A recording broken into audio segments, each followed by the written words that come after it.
Good morning বন্ধু। আজকে আমি আবারও চলে এসেছি আমার রান্নাঘরে। আজকে আমি এই মাছ দিয়ে একটু তরকারি করে নেবো। তো তার জন্য আপনাকে দেখে দিচ্ছি, মাছটা আমি ভালো করে ধুয়ে নিয়েছি।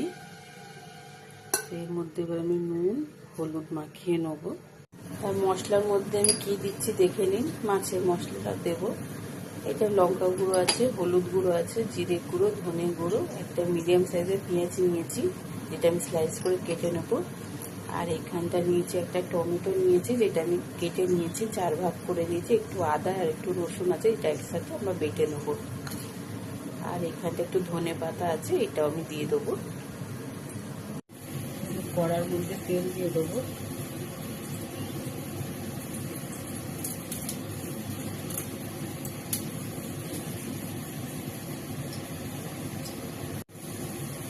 মাছটা ছেড়ে দেবো।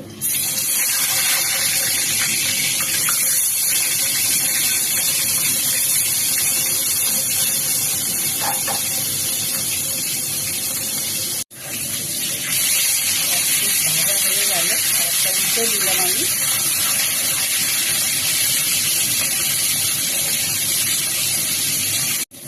এই মাছটা দুবার নাড়িয়ে নেবো।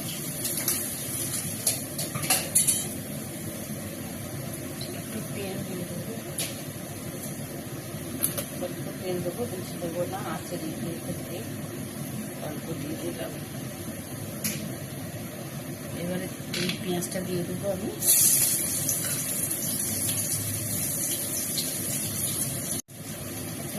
পেঁয়াজ লাল লাল করে ভাজা হয়ে গেছে। এবার আমি আদা রসুন টমেটোর পেস্টটাকে দিয়ে দেবো নিচে।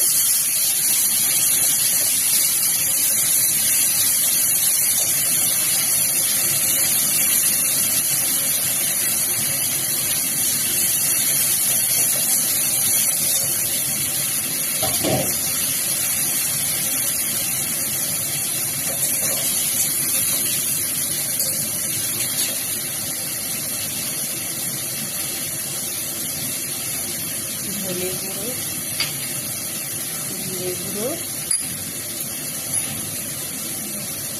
লঙ্কা গুঁড়ো, হলুদ দিয়ে এবারে ভালো করে এটাকে একটু কষে নেবো।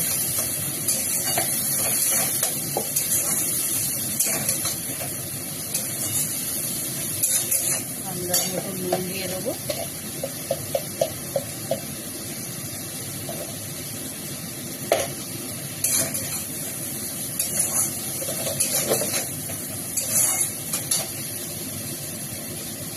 এই মশলার মধ্যে আমি আলুটাকেও কষে নেবো। আলুটাও আমার গলে যাবে মশলা কষতে কষতে। আলুটাকে আমি একটু ভেজে রেখেছিলাম, দিয়ে দেবো।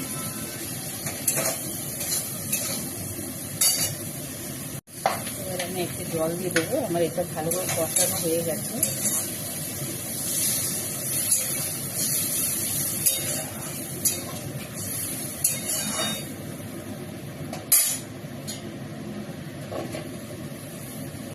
আলুটা এখন তো ভালোভাবে গলে গেছে। মাছ দিয়ে দেবো এবারে।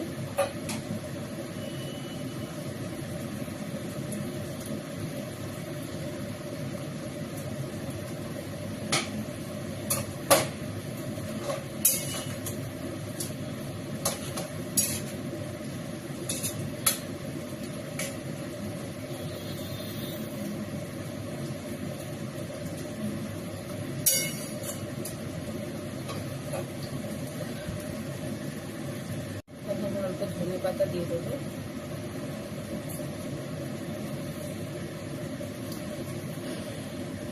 আমার এইখানটা মাছের